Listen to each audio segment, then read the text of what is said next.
Welcome to e-PG पाठशाला। E-PG पाठशालायाः कृते सर्वासां कृते हार्दं स्वागतं व्याहरामि। अधुना लघुशब्देन्दुशेखरग्रन्थस्य परिभाषाप्रकरणं समाश्रित्य विचारः करिष्यते। परिभाषाप्रकरणस्य प्रथमं सूत्रं भवति इको गुणवृद्धि। अतएव इको गुणवृद्धि इति सूत्रम् आधृत्य अधुना चर्चा प्रचलति। अत्र मुख्याः अंशाः पाठ्यांशस्य भवन्ति। परिभाषास्वरूपम्, इको गुणवृद्धिसूत्रस्य परिभाषात्वसाधनं, सूत्रस्यार्थः, परिभाषासूत्रस्य लिङ्गम्, अनुवादेपि परिभाषायाः प्रवृत्तिः, विधौ परिभाषा उपतिष्ठते नानुवादे इति सूत्रस्य प्रयोजनम्। एते मुख्याः अंशाः विचारिताः भविष्यन्ति। अष्टाध्याय्यां स्वविरचितानां सूत्राणां नियमनाय, सूत्रेषु संदिग्धार्थवारणाय, अनिष्टरूपनिवारणाय च केचन नियमाः प्रकल्पिताः सूत्रकृता पाणिनिना। तानि सन्देहनिवर्तकानि नियमबोधकानि वाक्यानि परिभाषासूत्राणि इति कथ्यते। धुडादयः टकार इत्संज्ञकाः, तुगादयः ककार इत्संज्ञकाः, नुमादयः मकार इत्संज्ञकाश्च आगमाः पाणिनिना स्वशास्त्रेषु विहिताः। एते आगमाः किं पूर्वतया अथवा परतया आहोस्पीत् मध्ये वा विधीयन्ते इति सन्देहो जायते। अस्य सन्देहस्य निराकरणाय आद्यन्तौ टकितौ मिदोचन्त्यात् परः इत्यादीनि सूत्राणि विरचय्य आगमविषये पाणिनिना नियमः कृतः। अनेकाल्सित्सर्वस्य अलोन्तस्य ङिच्च इत्यादि सूत्रैः आदेशविषयकाः नियमाः विहिताः। उरणरपरः एचीघ्रस्वादेशे इत्यादीनि नियमकारकाणि सन्देहनिवारणानि परिभाषासूत्राणि प्रकल्पितानि। सूत्रार्थबोधसमये तदन्वययोगिनं पदं समुपस्थापनाय इको गुणवृद्धि, अचश्च इत्यादीनि सूत्राणि पाणिनिना प्रणीतानि। एतादृशानि परिभाषासूत्राणि अष्टाध्याय्यां विभिन्नेषु अध्यायेषु विद्यमानानि सन्ति। तानि सर्वाणि परिभाषासूत्राणि एकस्मिन् प्रकरणे तो न विद्यन्ते। प्रायशः एतादृशानि 50 सूत्राणि अष्टाध्याय्यां विद्यन्ते। पाणिनिना अष्टाध्याय्यां परिभाषाशब्दस्य प्रयोगः न कुत्रापि कृतः, परन्तु वार्तिककारेण कात्यायनेन अनूदितसवर्णस्य च प्रत्ययः इति सूत्रस्य व्याख्यानप्रसङ्गे परिभाषाशब्दस्य उल्लेखः कृतः। इदं संज्ञासूत्रम्, इदं परिभाषासूत्रम् इति विभागः पाणिनिना न कुत्रापि कृतः। केवलं दण्डकरूपेण सूत्राणि पाणिनिना प्रणीतानि, किन्तु सूत्रस्य व्याख्यानप्रसङ्गे पतञ्जलिना एतादृशः विभागः प्रदर्शितः। अधुना विचार्यते परिभाषासूत्रं किं भवति, तस्य किं लक्षणं भवति। अनियमे नियमकारिण्या सा परिभाषा इति परिभाषायाः सरलं लक्षणं। तेन परिभाषापदमिदं शुद्धरूढपदम् इति स्वीकरणीयम्। अतएव संज्ञाशास्त्रादिषु अतिव्याप्तिः न भवति। प्रत्याहारपदवत् परिभाषापदं शिष्टव्यवहारविषयेषु योगरूढ़ं परितो भाष्यते या सा परिभाषा परिपूर्वकात् भाष्यातोः घञ प्रत्यये परिभाषा शब्दस्य सिद्धिर्भवति। अतएव हरदत्तेन पदमञ्जर्यां प्रोक्तं परितः सर्वत्र पूर्वत्र व्यवहिते अनन्तरे च भाष्यते कार्यम अनया सा परिभाषा इति। अधिकारो नाम त्रिप्रकारः।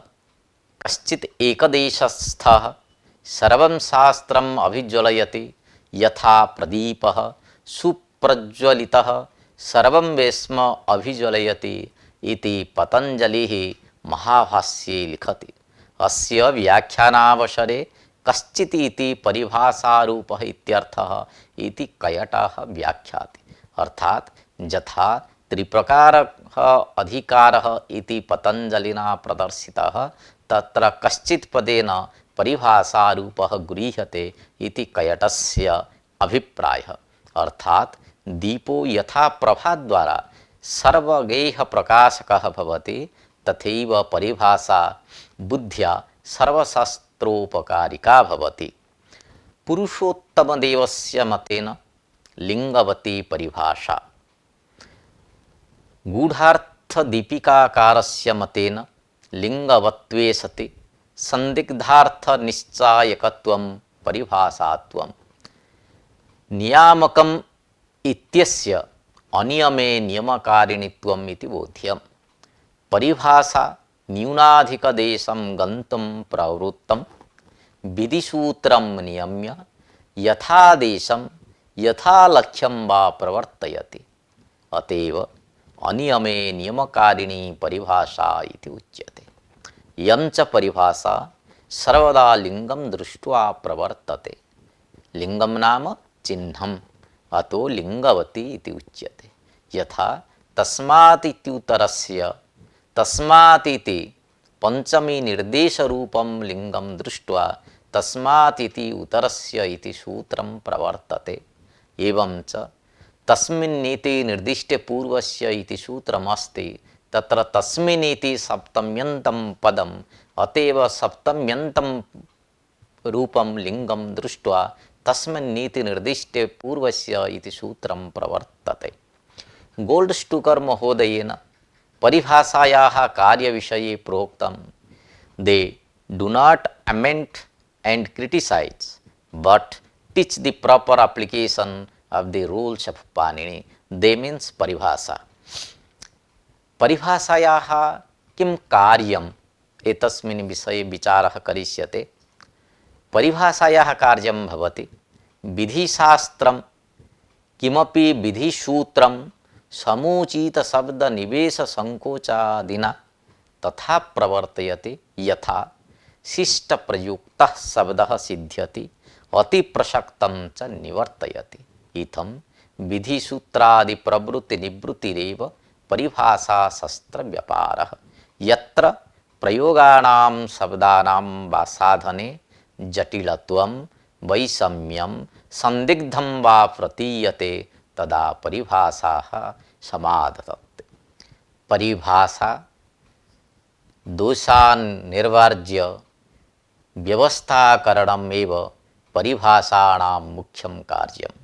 वस्तुतः परिभाषाः सामान्य कार्य साधने कार्य विशेष साधने सर्वाधिक कार्य संपादने च विधिसूत्राणां सहायकाः भवन्ति। इको गुणं वृद्धि इति सूत्रं वर्तते। षड्विधेषु सूत्रेषु अस्य सूत्रस्य कुत्र अन्तर्भावः भवति इति जिज्ञासा भवति। सिद्धान्तकौमुद्यां परिभाषा प्रकरणे इको गुणं वृद्धि इति सूत्रं पठितम्। अतएव इको गुणं वृद्धि सूत्रस्य परिभाषात्वसाधनं कथं भवति एतद् विषये विचारः करिष्यते। गुणसंज्ञा विधानाय अदेङ्गुणः इति सूत्रं प्रणीतं। वृद्धिसंज्ञा निमित्तं वृद्धिरादैचि इति सूत्रं विरचितम्। अतः इदं संज्ञासूत्रं न भवति। ओर्गुणः इत्यादीना सूत्रेण गुणविधानात् इदं विधिसूत्रम् अपि भवितुं नार्हति। अन्यथा और गुण इत्यादि न पुनः गुण विधानम व्यर्थम स्यात्। स्वार्थ हानि परार्थ कल्पनादि दोषयुक्तत्वात् नियम सूत्रम अपि नास्ति। अतिदेशोऽपि न स्यात् यतो हि वति प्रत्ययेन समान विभक्त्या च निर्देशः नैव कृतः। नापि अधिकार सूत्रम पृथक योगकरण सामर्थ्यात्। यदि अधिकार सूत्रम स्यात् अतः परिभाषा सूत्रमिदं। नापि तत्शेषो नापि तदपवाद अन्यत् एव इदं परिभाषान्तरमिति भाष्यवचनादपि इदं परिभाषा सूत्रम्। अतएव परिभाषायेयं व्याख्यानातीति नागेशेन लघुशब्देन्दुशेखरे प्रतिपादितम्। तदनन्तरम् इको गुणवृद्धि इति सूत्रस्य कः अर्थः इत्यस्मिन् विषये चर्चा करिष्यते। पदद्वयात्मकं सूत्रमिदम् इकः इति षष्ट्यन्तं पदम् इको गुणवृद्धि इति सूत्रे गुणवृद्धि इति प्रथमन्तपदं द्विवचने वर्तते। गुणवृद्धि शब्दाभ्यां यत्र गुणवृद्धि विधीयेते तत्र इकः इति षष्ट्यन्तं पदम् उपतिष्ठते इति सूत्रार्थः। अस्य अयमाशयो यत् वृद्धिरादैचिस्तु सूत्रात् वृद्धिपदम् अनुवर्तते, अदेङ्गुणः इति सूत्रात् गुणपदं च अनुवर्तते। तयोः अनुवृत्त्या गुणवृद्धिपदार्थस्य लाभो भवति। अतः पुनः सूत्रे गुणवृद्धिग्रहणं व्यर्थं स्यात्। सूत्रे गुणवृद्धिग्रहणसामर्थ्यात् गुणवृद्धिशब्दाभ्यां यत्र गुणवृद्धि इत्यर्थबोधकं गुणवृद्धिपदम् इति कल्प्यते। गुणवृद्धिशब्दौ गुणवृद्धिपदबोध्ये अर्थात् अदेङ् आदैच् इति अर्थे लाक्षणिकौ विधीयेते इति क्रियापदम् अध्याह्रियते। तेन विधेयता प्रयोजकं यत्र गुणवृद्धिपदं तत्र इकः इति षष्ट्यन्तं पदम् उपतिष्ठते इति सूत्रार्थः सम्पन्नः। गुणवृद्धिशब्दाभ्याम् इत्यत्र ल्यवलोपे पंचमी विहिता। तथा च गुणपदम् उच्चार्य यत्र वृद्धिः आदैच् तथा च गुणपदम् उच्चार्य यत्र गुणः विधीयते वृद्धिपदम् उच्चार्य यत्र वृद्धिः विधीयते तत्र इकः इति षष्ट्यन्तं पदम् उपतिष्ठते।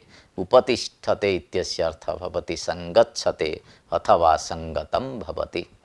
स्था धातुः परस्मैपदी भवति, परन्तु उपात देव पूजा संगतिकरणमित्रकरणपथीषु च इति सूत्रेण उपात मंत्रकरणे इति वार्तिकेन च संगतिकरणे अर्थे आत्मनेपदं भवति। अथवा गुणवृद्धि शब्दाभ्याम् इति तृतीयान्तं पदं तत्र प्रयोज्यत्वं तृतीयार्थः गुणवृद्धि पदनिरूपित प्रयोज्यतावति यत्र अदेङ् आदैच् निष्ठा विधेयता तत्र इकः पदम् उपतिष्ठते। विधेयता च अदेङ् निष्ठा आदैच् निष्ठा गृह्यते। अतः अदेङ् गुणः वृद्धिरादैच् इत्यत्र इको गुणवृद्धि इति परिभाषायाः उपस्थितिः न भवति। अत्र गुणवृद्धि पदयोः अनुवर्तनं भवति। तो यत् अनुवर्तनं भवति तत्तु संज्ञापरकम् इति शंका जायते। यतो हि वृद्धिरादैच् इति सूत्रे वृद्धि भवति संज्ञा, अदेङ्गुणः इति सूत्रे गुणः भवति संज्ञा। अतएव अनुवर्तमानं संज्ञापदं संज्ञापरकम् इति शंका। अदेङ्गुणः इति सूत्रे श्रूयमाणं गुणपदं वृद्धिरादैच् इति सूत्रे श्रूयमाणं वृद्धिपदं च संज्ञापरत्वेन स्वरूपपरम्। अत्र अनुवृत्तौ अपि गुणवृद्धिपदं स्वरूपभूतम् आनुपूर्वीपरकम् एव स्यात्। इको गुणवृद्धि इति सूत्रे गुणवृद्धि पदम संगीपरकम अतः भिन्नार्थकत्वात् अनुवर्तनेन कार्यनिर्वाहो न स्यात् तेन सूत्रे गुणवृद्धि पदग्रहणस्य वैयर्थ्यकल्पनं न युक्तम् अतः प्रकृतसूत्रे गुणवृद्धि पदयोः संगीबोधनाय इको गुणवृद्धि सूत्रे गुणवृद्धि ग्रहणं चरितार्थम् इति शंका जागर्ति। अस्याः शंकायाः समाधानं नागेशेन प्रदत्तम्। इयं शंका न करणीया इति नागेशस्य अभिप्रायः भवति। अत्र शब्दाधिकारस्य आश्रयणं भवति। शब्दाधिकारे शब्दमात्रम् एव अनुवर्तते। अतः अनुवर्तमानं संज्ञापदम् अन्यत्र संज्ञीपरत्वं भवति। अर्थाधिकारे पूर्वत्र यादृशार्थकं पदं परत्र तादृशार्थकम् एव पदम् अनुवृत्तिस्थलेपि नियमो अस्ति। अन्यत्रापि संज्ञा शब्दानां स्वरूपपरत्व स्वीकारे संज्ञा विधानं व्यर्थं स्यात्। तत्र पुनरपि शंका उदेति यत् अनुवृत्तं संज्ञापदं संज्ञापरम् एव भवति न संज्ञीपरम् इति शास्त्रे दृश्यते। यथा सुप्तिगन्तं पदम् इति पदसंज्ञा विधायकं सूत्रम् अस्ति। स्वादिषु असर्वनामस्थाने इत्यपि पदसंज्ञा विधायकं सूत्रम्। सुप्तिगन्तम् इति सूत्रात् पदपदं स्वादिषु इति सूत्रं प्रति अनुवर्तते। अत्र अनुवृत्तं पदपदं स्वादिषु इति सूत्रे संज्ञापरम् एव भवति न तु संज्ञेपरम्। अतएव कथं नागेशेन उक्तं संज्ञीपरम् इति शंका उदेति। अस्याः शंकायाः समाधानं नागेशेन इत्थं कृतं यत् अत्र गुणवृद्धि पदम् अनुवर्त्य अर्थाधिकारात् स्वरूपपरकम् अत्रापि गुणवृद्धि पदम् इति स्वीकारे न कोऽपि दोषः। अत्र गुणः इति वृद्धिः इति प्रत्येकपदोत्तरम् इति शब्दः योजनीयः उचार्य विधीयते इति उभयस्य अध्याहारः करणीयः। एवं च गुणवृद्धि पदम् उचार्य यत्र गुणवृद्धि विधीयते इत्यर्थः कल्पनीयः। अत्र अनुवर्तमानस्य संज्ञापदस्य संज्ञापरकत्वं संज्ञीपरकत्वं च इति व्यवस्था कथं करणीया, कुत्र संज्ञापरकत्वं कुत्र संज्ञीपरकत्वम् इति विचारे तत्र नागेशः कथयति यत् यस्मात् सूत्रात् संज्ञावाचकं पदं यत्र अनुवर्तते तत्रापि यदि तयोः उभयोः समानकार्यस्य विधायकत्वं तदा संज्ञापदं स्वरूपपरम् एव स्यात्। यथा सुप्तिङन्तं पदम् इति सूत्रात् स्वादिषु इति सूत्रे अनुवृतं पदपदं संज्ञापरम् एव अर्थात् स्वरूपपरम् एव। यतो हि सुप्तिङन्तं स्वादिषु इति सूत्राभ्यां पदसंज्ञा विधीयते। यदा उभयोः समानं विधेयं नास्ति तत्र संज्ञीपरत्वं बोध्यं। यथा स्नन्तासट् इत्यत्र बहुगणवतुरति संख्या इति सूत्रेण संख्या संज्ञा विधीयते। एवं च द्वयोः समानं विधेयं नास्ति। अतः स्नन्तासट् इत्यत्र अनुवृतं संख्यापदं संज्ञीपरकम्। अन्यथा संख्या शब्दस्य स्वरूपे स्नन्तत्वनान्तत्वयोः अभावेन स्नन्तासट् इति सूत्रस्य वैयर्थापत्तिः स्यात्। एवं च अदेङ्गुणः इति सूत्रेण गुणसंज्ञा विधीयते, वृद्धिरादैच् इति सूत्रेण वृद्धिसंज्ञा विधीयते। परन्तु इको गुणवृद्धि इत्यनेन इक् पदम् उपस्थाप्यते। अतः समानं विधेयं नास्ति। तेन अनुवर्तमानयोः गुणवृद्धि पदयोः संज्ञीपरकत्वं समीचीनम्। तदनन्तरम् अपरः प्रश्नः समागच्छति यत् अस्माकम् एका परिभाषा वर्तते लक्षणप्रतिपदोक्तयोः प्रतिपदोक्तस्य एव ग्रहणम्। अनया परिभाषया कार्यनिर्वाहे जाते इको गुणवृद्धि सूत्रं किमर्थम् इति शंका उदेति। लक्षणप्रतिपदोक्तयोः प्रतिपदोक्तस्य ग्रहणम् इति एका परिभाषा वर्तते। लक्षणनिष्पन्नप्रतिपदोक्तयोः प्रतिपदोक्तस्य एव ग्रहणं भवति। अनया परिभाषया प्रतिपदोक्तेन गुणवृद्धिपदेन यत्र गुणस्य वृद्धेः वा विधानं भवति तत्रैव इको गुणवृद्धिसूत्रस्य प्रवृत्तिः स्यात्।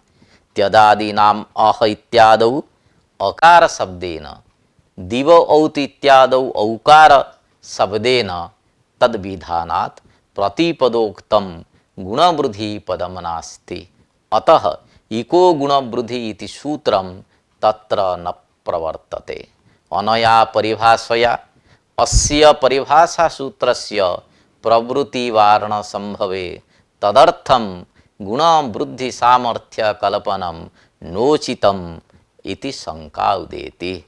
अस्याः शंकायाः समाधानं नागेशेन इत्थं कृतं यत् वस्तुतः लक्षण प्रतिपदोक्त परिभाषा अत्र न प्रवर्तते।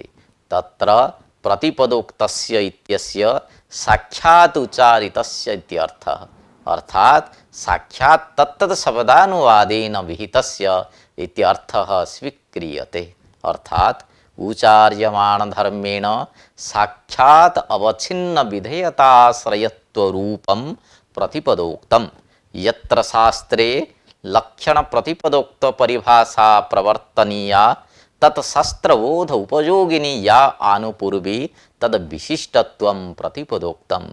एवं च तत्रैव इयं परिभाषा प्रवर्तते यथा घू मास्था गापा जहा तेषां हलि इत्यत्र। अन्यत्र इयं परिभाषा न प्रवर्तते इति नागेशेन उक्तं। सर्वत्र न प्रवर्तते। यथा पा शब्देन पापाने इति धातोः रेव ग्रहणं भवति, न पैपोषणे इत्यत्र निर्दिष्टस्य कृतात्वस्य पाधातुः। यतो हि पैशोषणे इत्यस्य प्रतिपदोक्तत्वं नास्ति। साक्षात् तत्तद् शब्दानुवादेन विहितस्य इत्यस्य उदाहरणं भवति विभाषा दिक्समासे बहुव्रीहि। अत्र सूत्रे समासपदेन दिङ्नामान्यन्तराले इति सूत्रेण विहितस्य समासस्य एव प्रतिपदोक्तत्वात् ग्रहणं भवति, न तु सूत्रान्तरेण विहितस्य समासस्य। अर्थात साक्षात् दिक् शब्दानुवादेन यत्र समासो विधीयते तत्रैव प्रवृत्ति। या दक्षिणा सा पूर्वा यस्य उन्मुग्धस्य इति अर्थकस्य दक्षिणपूर्व इत्यस्य अनेकमन्यपदार्थे सूत्रेण समासो विहितः, परन्तु अत्र साक्षात् दिक् शब्द उच्चारणाभावात् प्रतिपदोक्तत्वं नास्ति। तथा च इको गुणवृद्धि इति सूत्रबोध उपयोगिनी अनुपूर्वी गुणत्वरूपा वृद्धित्वरूपा च तथा साक्षात् अवच्छिन्ना विधेयता क्वचिदपि नास्ति। मिदेर्गुणः इत्यादौ अकार एकार औकार अन्यतरत्वेन गुणपदवत्वेन वा अवच्छिन्ना विधेयता, परन्तु गुणत्वेन अवच्छिन्ना नास्ति। तथा च मिदेर्गुणः इत्यत्र गुणशब्देन गुणसंज्ञकान् अनुद्य न कश्चित् विहितः, अतः प्रतिपदोक्तपरिभाषायाः अवसरो नास्ति।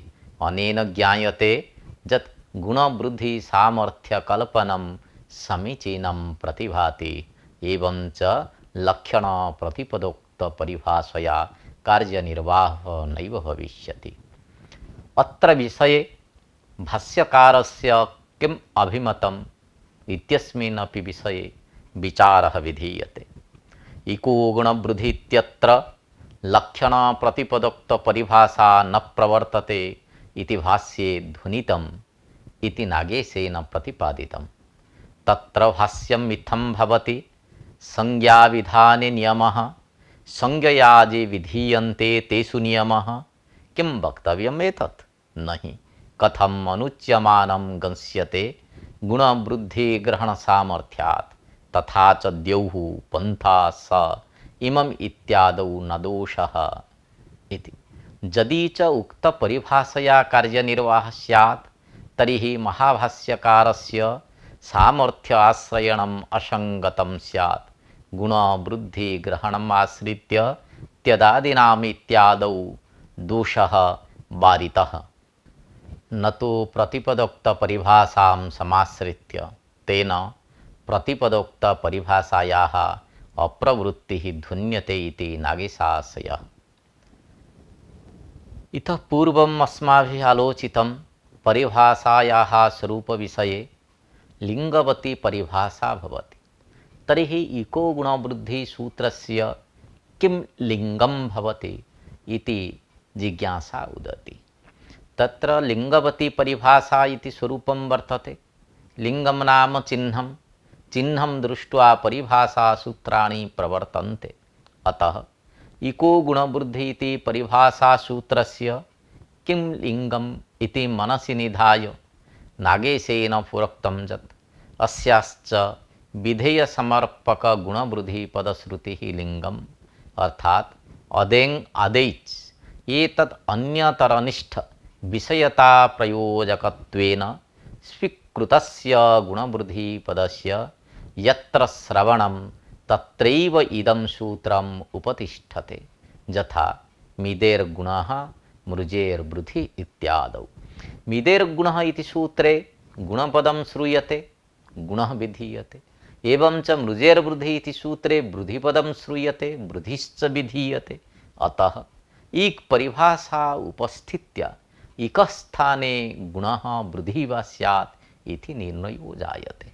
परन्तु अतो गुणे वृद्धिर्यस्य अजामादिः तद्वृद्धम् इत्यादौ अनुवादवाक्ये इक् परिभाषा नोपतिष्ठते। अतो गुणे इति सूत्रे गुणशब्दः श्रूयते परन्तु गुणो न विधीयते। अनेन सूत्रेण पररूपस्य एव विधानं भवति। अतः अत्र विधेयसमर्पकत्वाभावात् इक् परिभाषायाः उपस्थितिः न भवति। अत्र गुणपदं निमित्तम् अस्ति। एवं च वृद्धिरजस्य इति सूत्रे वृद्धिशब्दः श्रूयते परन्तु वृद्धिः न विधीयते। अनेन वृद्धिसंज्ञायाः विधानं भवति। अत्र वृद्धिपदम् उद्देश्यं न तु विधेयम्। अतः वृद्धिपदस्य विधीयमानत्वाभावात् एक परिभाषा अनुपतिष्ठते। एक परिभाषायाः उपस्थित्यभावस्य फलं भवति भवन्ति इत्यत्र पररूपविधानं सिद्धम्। एवं च शालीयः मालीयः इत्यादौ वृद्धलक्षणः छ प्रत्ययः प्राप्तः। यदि अत्र एक परिभाषायाः उपस्थितिः स्यात् तर्हि एकस्थाने निष्पन्ने गुणे परतः पररूपस्य विधानं स्यात्। परन्तु भवन्ति इत्यत्र इक्स्थानिकः गुणः नास्ति, तत्र आकारो वर्तते। अतः पररूपं न प्राप्नोति। एवं च इक्स्थानिकवृद्धेरेव वृद्धसंज्ञा भवेत्। शालाशब्दे इकस्थाने वृद्धेः अभावात् वृद्धसंज्ञापि न प्राप्नोति। वृद्धसंज्ञायाः अभावे छ प्रत्ययोपि न स्यात्। एवं च यत्र गुणवृद्धिपदे तत्र इदम् उपतिष्ठते इति केचन वैयाकरणाः वदन्ति। अस्य पक्षस्य खण्डनं नागेशेन कृतम्। अतएव अत्र विषये चर्चा करिष्यते। केषाञ्चित् मते अनुवृत्तं गुणवृद्धिपदं स्वरूपपरकं भवति। गुणवृद्धिसंज्ञाविधायकसूत्राभ्यां स्वरूपपरकगुणवृद्धिपदम् अनुवर्तते। श्रूयते इति अध्याह्रियते। एवंच यत्र गुणवृद्धिपदे श्रूयते तत्र इकः इति षष्ट्यन्तं पदम् उपतिष्ठते इति अर्थः कल्पितः। अनेन त्यदादिनामः पथिमथि दिवौत् इत्यादौ यं परिभाषा वारिता। यतो हि अत्र गुणवृद्धिपदं न श्रूयते, अतः सूत्रे गुणवृद्धि ग्रहणं व्यर्थम्। वस्तुतः एतन्मतं न समीचीनं। नागेशेन अस्य मतस्य खण्डनं विहितं। यद्यपि त्यदादिनामः इत्यादौ दोषः न भवति, तथापि अतो गुणे वृद्धिरजस्य अचामादिः तदवृद्धम् इत्यादौ गुणवृद्धिपदयोः श्रवणात् तत्र एक परिभाषायाः उपस्थितिः स्यात्। एवं च भवन्ति शालीयः मालीयः इत्यादि रूपं न सिद्ध्यति। अतो विधीयेते इति अध्याहारः विधेयः। श्रूयते इति पदस्य अध्याहारे दोषाः आपतन्ति। अतएव नागेशः मतमिदं न स्वीकरोति। विधीयते इति अध्याहारः नावश्यकः इत्यपि शंका कैश्चित् उपस्थापिता। यतो हि विधौ परिभाषा उपतिष्ठते, नानुवादे इति एका परिभाषा वर्तते। अत्र अनया परिभाषया कार्यनिर्वाहः स्यात्। अतएव विधीयते इत्यस्य अध्याहारः न कर्तव्यः इति केचन ब्रुवन्ति। अत्र अनुवादपदं कर्मघयन्तम्। अनुवादे नाम अनुद्यमान विशेषणे तन्नियामक परिभाषा नोपतिष्ठते, किंतु विधौ एव प्रवर्तते इति परिभाषार्थः। अर्थात यत् लिंगं दृष्ट्वा परिभाषा प्रवर्तते तल्लिंगं विधेयकोटिस्थं स्यात्। यथा मिदेर्गुणः मृजेर्वृद्धि इत्यादौ अत्र गुणवृद्धिपदं विधेयकोटिप्रविष्टं वीक्ष्य इको गुणवृद्धिपरिभाषा तत्र उपतिष्ठते। वृद्धिरजस्य अचामादिः इत्यत्र वृद्धिपदं तु अनुवादकोटिप्रविष्टम्, अतः इक् परिभाषा नोपतिष्ठते। एवं च अनुवादे अतो गुणे इत्यत्रापि न प्रवर्तते। अनया परिभाषया इक् परिभाषा प्रवृत्ति वारण संभवे विधीयेते इति अध्याहार न करणीयः इति शंका उदेति। अस्याः शंकायाः समाधानार्थं नागेशः यतते। तस्य मते विधौ परिभाषा उपतिष्ठते नानुवादे इति प्रवादस्य मूलम् इको गुणवृद्धि इत्यत्र विधीयते इति अध्याहारः। अर्थात् गुणवृद्धि संज्ञा विधायक सूत्राभ्यां गुणवृद्धि पदम् अनुवर्त्य विधीयेते इति अध्याहृत्य गुणवृद्धि शब्दाभ्यां यत्र गुणवृद्धि विधीयेते तत्र इकः इति षष्ट्यन्तं पदम् उपतिष्ठते इति अर्थस्वीकारेण यत्र गुणवृद्धयोः विधानं भवति तत्रैव इक् परिभाषायाः उपस्थितिः इति मूलकः प्रवादः जातः। विधौ परिभाषा उपतिष्ठते नानुवादे इति। यत्र विधौ परिभाषायाः प्रवृत्तिः इष्यते तत्र विधीयते इति पदस्य अध्याहारेण कार्यं करणीयम्। अचश्च इत्यत्रापि विधीयते इति पदस्य अध्याहारः कर्तव्यः। इको गुणवृद्धि अचश्च इति एताभ्याम् अन्यत्र अस्याः परिभाषायाः नास्ति किमपि फलं। तथा च यं परिभाषा न स्वतन्त्रा किन्तु विधीयते इति अध्याहारमूलकाः एव। अत्र प्रश्नः आगच्छति, यदि विधौ परिभाषा उपतिष्ठते नानुवादे तर्हि सर्वत्र विधौ एव परिभाषायाः प्रवृत्तिः भवति अथवा कुत्रचित् अनुवादेपि परिभाषायाः प्रवृत्तिः भवति इति प्रश्नः समागच्छति। अत्र विषये अत्र विचारः करिष्यते। यासु परिभाषासु विधीयते इति अध्याहारः न भवति तासाम् अनुवादेऽपि प्रवृत्तिः भवति। यथा तस्मिन् इति निर्दिष्टे पूर्वस्य इति सूत्रं वर्तते। इको जनचि इति सूत्रे अचि इति सप्तम्यन्तं पदं यण् इति विधेयम् अचि इति निमित्तम्। अत्र तस्मिन् इति परिभाषा स्वलिङ्गम् उद्देश्यकोटि प्रविष्टम् अपि अचि इति सप्तम्यन्तं दृष्ट्वा प्रवर्तते। अतः तस्मिन् इति परिभाषा अनुवादेऽपि प्रवर्तते। एवञ्च प्रत्ययस्थात् कात् पूर्वस्य इति सूत्रे अनुवादेऽपि तस्मिन् इति परिभाषायाः प्रवृत्तिः भवति। प्रत्ययस्थात् सूत्रे आपि इति सप्तम्यन्तं पदम् अस्ति। अत्र अकारः उद्देश्यः, इत्वं विधेयं, ककारः आप च निमित्तौ, अर्थात् अनुद्यमानः अकारः, तत्र विशेषणं ककारः, तत्र विशेषणम् आप। अत्र अनुद्यमान विशेषण विशेषणेऽपि तस्मिन्निति परिभाषा प्रवर्तते। तेन रथकट्या इत्यादौ ककारात् पूर्वस्य अकारस्य इत्वं न प्रसज्येत, यतो हि आपः अव्यवहितपूर्वत्वं ककारस्य नास्ति। षष्ठीस्थाने योगा इति परिभाषापि अनुवादे प्रवर्तते। उदात्तस्वरितयोः जणः स्वरितो अनुदात्तस्य इत्यनेन उदात्तस्य स्वरितस्य च स्थाने योजन ततः परस्य अनुदात्तस्य स्थाने स्वरितो विहितः।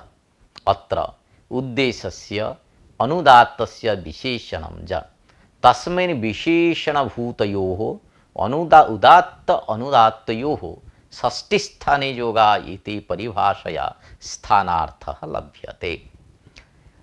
अत्र पुनरपि शंका उदेति, यदि षष्ठीस्थाने योगा इति सूत्रस्य प्रवृत्तिः अनुवादे भवति तर्हि उदीचामातः सूत्रे स्थानग्रहणस्य किमर्थम् इति प्रश्नः समागच्छति।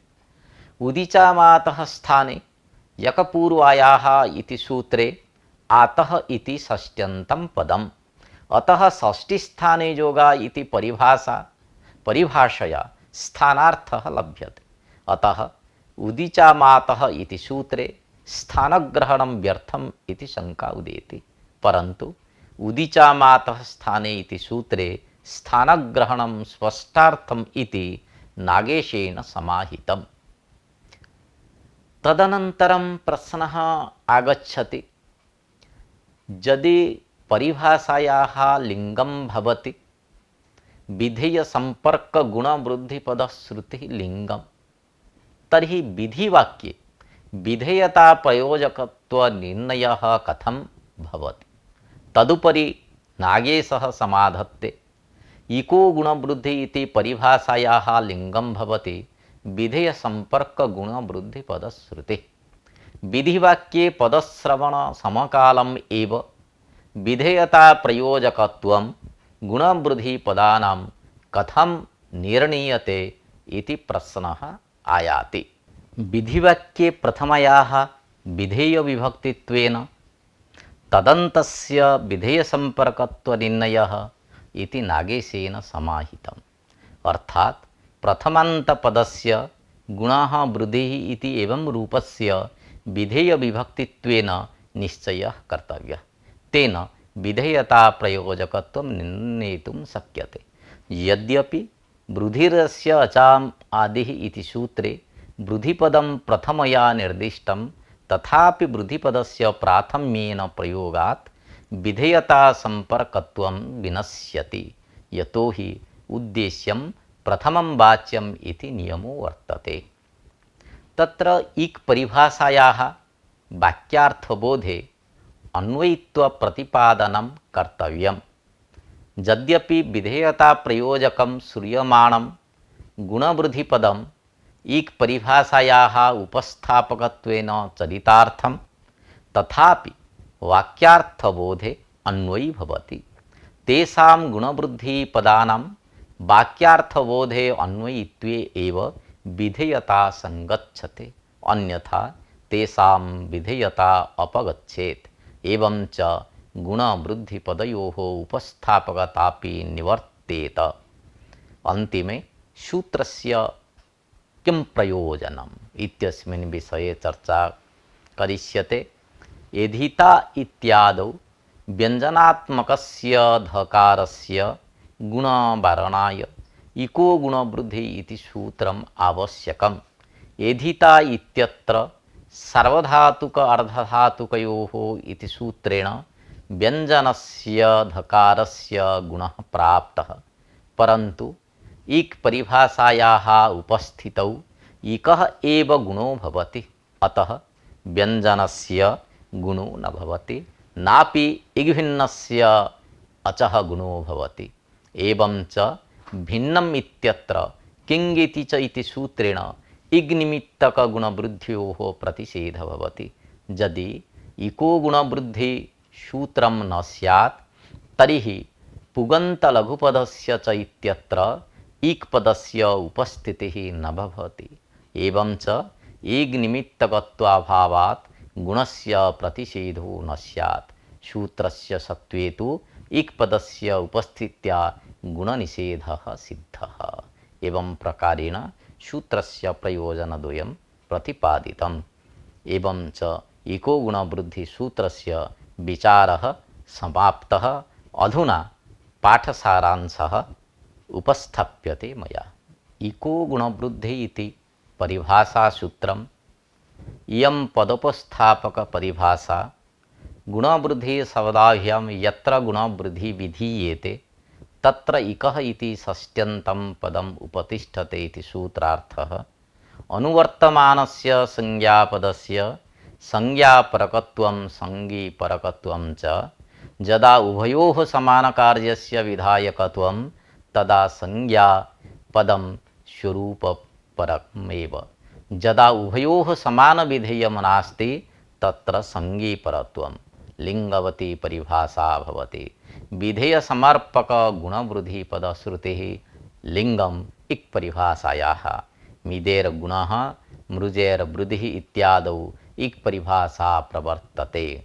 अतो गुणे वृद्धिर्यस्य अचाम् आदिः इत्यादौ अनुवादवाक्ये इक् परिभाषा नोपतिष्ठते। तस्मिन्निति परिभाषा षष्ठीस्थाने योगा परिभाषा अनुवादेपि प्रवर्तेत।